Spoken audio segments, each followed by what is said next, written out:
Bonsoir à tous. Je vais faire cette vidéo assez rapidement. J'espère que je vais rien oublier pour répondre à une question qui m'a été posée, c'est-à-dire que faire quand l'enfant fait du défilement suite à ma première vidéo sur la notion de défilement. Si vous ne l'avez pas vue, je vous invite à la voir en amont. Et du coup, donc cette question, que faire si mon enfant fait du défilement de réponse? Et donc, il n'y a pas de réponse unique à cette question, sinon ce serait très simple. Pourquoi il n'y a pas de réponse unique? Il n'y a pas de réponse unique à cette question, puisque un comportement a une fonction. C'est ça qu'on apprend en ABA, c'est-à-dire que l'enfant fait du défilement pour une raison que l'on doit identifier. Et en fonction de cette raison, on doit apporter une conséquence au comportement de défilement qui va être différente. C'est-à-dire qu'en fonction de la raison pour laquelle il fait du défilement, la réponse ne va pas être la même. J'ai identifié 4 grandes raisons, selon moi et mon expérience, et il y en a peut-être d'autres. Je partage juste mes observations du terrain. La première raison, qui est extrêmement simple, pour laquelle les enfants font du défilement, c'est qu'ils peuvent ne pas savoir la réponse. On ne pense pas souvent à cette hypothèse en premier, mais il ne faut pas la négliger. Si l'enfant ne sait pas vraiment la réponse, c'est qu'il va falloir faire probablement un réapprentissage. Okay? C'est-à-dire qu'il va falloir que l'enfant réapprenne les concepts avec lesquels il se mélange. Je vous donne un exemple que j'avais déjà donné dans la première vidéo. Je présente une lettre à l'enfant qui va être écrite. Donc, par exemple, je présente un B écrit et je lui dis c'est quoi? Et puis il dit c'est un C, c'est un D, c'est un B. Puis il finit par donner la bonne réponse. Mais du coup, je peux me dire il n'a plus trop l'air de savoir ce que sont ces différentes lettres. Peut-être. En tout cas, ça peut être une des hypothèses. Si c'est mon hypothèse principale, je vais lui réapprendre ce que c'est que ces lettres, puisque je considère qu'il n'a pas bien compris les concepts. Okay? Donc ça, ce serait la première stratégie, si on pense que l'enfant fait du défilement parce qu'il ne sait pas la réponse. Il peut aussi ne pas savoir la réponse parce qu'il y a peut-être des soucis de généralisation. Okay? Donc parfois, on ne s'en rend pas compte nous, mais il suffit qu'on varie la manière dont on présente l'exercice ou qu'on varie le matériel, le support de l'exercice, et l'enfant peut ne plus savoir la réponse et du coup va faire du défilement. Par exemple, un exemple je pense que j'avais déjà donné, mais je ne suis pas sûre, je présente une lettre écrite que j'ai imprimée, plastifiée en B. L'enfant le sait hyper bien, il connaît toutes ces autres lettres, notamment le B. Je présente la même lettre sur un puzzle.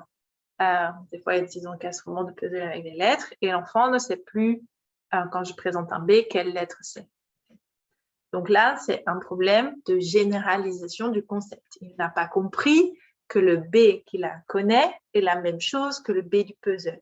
Et donc, quand c'est le cas, souvent, on va faire de l'appariement. Il va falloir qu'il apparie le concept qu'il connaît, donc le B qu'il connaît, avec le B du puzzle qu'il ne connaît pas encore. Donc, je présente les lettres qu'il ne connaît pas, les lettres qu'il connaît, et il les met ensemble pour comprendre, ah ouais, ce truc-là et ce truc-là, c'est un petit peu pareil. Et donc, ce sont tous les deux des deux, par exemple. Je vous invite à aller voir sur le site de ma superviseuse Caroline Peters. Elle a un institut qui s'appelle Institut ABA, que vous pouvez retrouver sur Internet. Et dans son institut ou sur YouTube, elle présente une vidéo d'apprentissage de concepts simples qui s'appelle le pointé nommé. C'est une procédure qu'elle a développée, elle, pour apprendre des nouveaux mots, mais aussi on peut s'en servir pour apprendre des nouveaux verbes, et aussi on pourrait s'en servir pour apprendre des concepts plus compliqués comme des concepts scolaires de base comme les lettres et les chiffres. Je vous invite à aller la voir. Donc la première hypothèse, je vous ai dit, c'était que l'enfant ne sait pas la réponse. Okay? Donc soit je dois travailler le réapprentissage du concept, soit je dois apprendre la généralisation.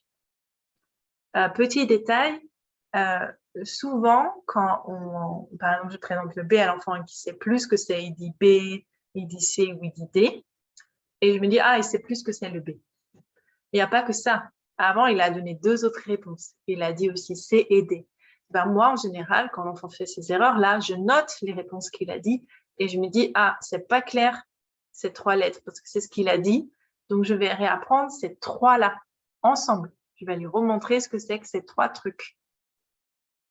Et je vais lui les remontrer en même temps parce que je ne vais pas réapprendre le C d'un côté, puis le B d'un côté et le D d'un côté. Je vais lui présenter en même temps pour qu'il apprenne à les différencier parce que peut-être que c'est ça le problème. Il ne sait pas bien les différencier les unes des autres. Donc ça, c'était ma première hypothèse, ne sait pas la réponse. Deuxième hypothèse, l'enfant fait du défilement parce qu'il ne veut pas faire l'exercice et qu'il a appris, quand je fais du défilement, l'adulte arrête l'exercice. Okay? Donc, ça, c'est typiquement des enfants. Vous voyez que quand vous arrêtez l'exercice, ils sont hyper contents.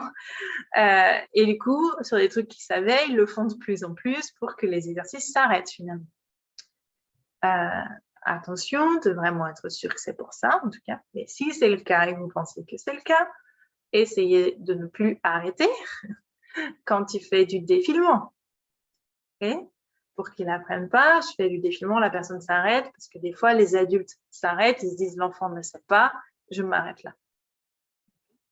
Et parfois, l'enfant sait, mais il fait exprès de faire croire de vous donner des réponses au hasard pour que l'adulte arrête. Je l'ai vu, mais c'est quand même assez rare, mais je l'ai vu. Je ne regarde mes notes en même temps. Une autre raison pour laquelle l'enfant peut faire un défilement de réponse, il peut attendre que l'adulte augmente sa guidance. C'est-à-dire que l'enfant a appris à ne pas faire trop d'efforts parce que l'adulte va finir par lui dire la bonne réponse. Si c'est le cas, il faut tout simplement diminuer la guidance qu'on a apportée dans un deuxième temps. C'est-à-dire, des fois, on dit qu'est-ce que c'est cette lettre? Donc, c'est un B, par exemple, et l'enfant dit rien, puis on dit c'est un B ou c'est un D? C'est-à-dire que je augmente ma guidance, je lui propose 2 solutions. Il n'a plus qu'à choisir l'une des 2. Okay? Si je fais ça régulièrement, l'enfant va apprendre ah bah j'ai qu'à pas répondre trop au premier coup, ensuite elle va me faire les propositions. Donc si jamais vous faites des stratégies comme ça, vous apportez une guidance supplémentaire si l'enfant ne répond pas ou si l'enfant dit des trucs un peu hasard, vous lui proposez des solutions avec des réponses possibles et après il y arrive, ben, probablement qu'il va falloir diminuer votre guidance. Et peut-être, du coup, vous allez vous rendre compte qu'en fait, il y a des trucs qui n'étaient pas si clairs qu'il va falloir réapprendre. Et dernière chose, et ça, je l'ai vu ces derniers temps pour des enfants qui sont assez peu motivés, assez passifs.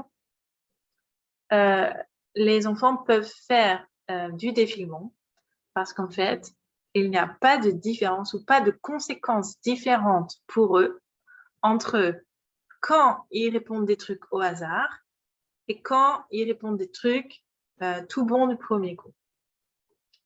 Donc, par exemple, il y a, je sais pas, l'enfant doit trier 10 lettres avec des modèles, il doit les trier.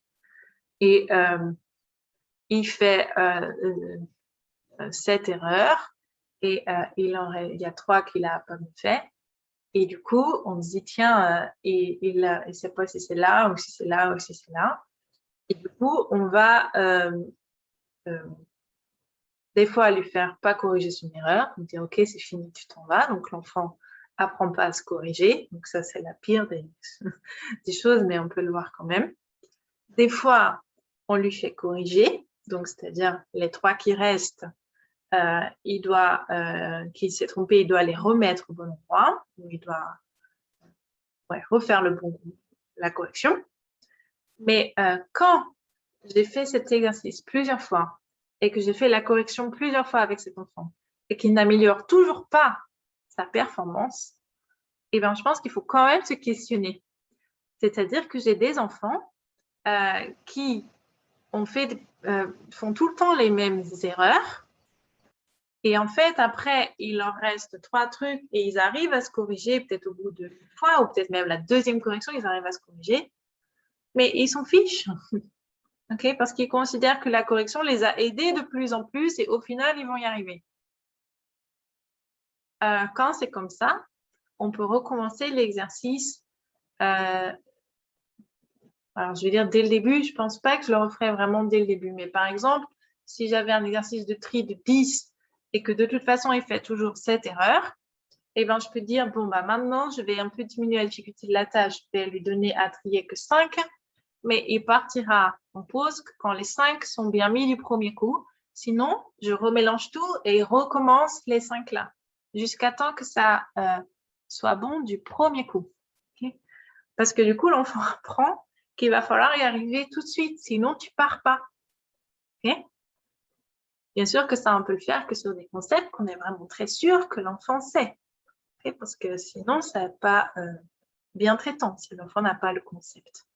Okay? Mais si on pense qu'il a le concept, mais qu'il répond un peu au hasard, parce qu'il sait qu'après, il va y avoir une correction et qu'il n'en aura plus que 2 à trier, et ça sera plus facile pour lui, ou qu'on va lui apporter encore plus d'évidence, et ben, on peut tout à fait dire qu'il faut qu'il réussisse du premier coup avant de sortir, mais on peut peut-être diminuer un peu la difficulté de la tâche s'il n'y arrivait jamais, pour qu'être sûr qu'il a la possibilité d'être en réussite.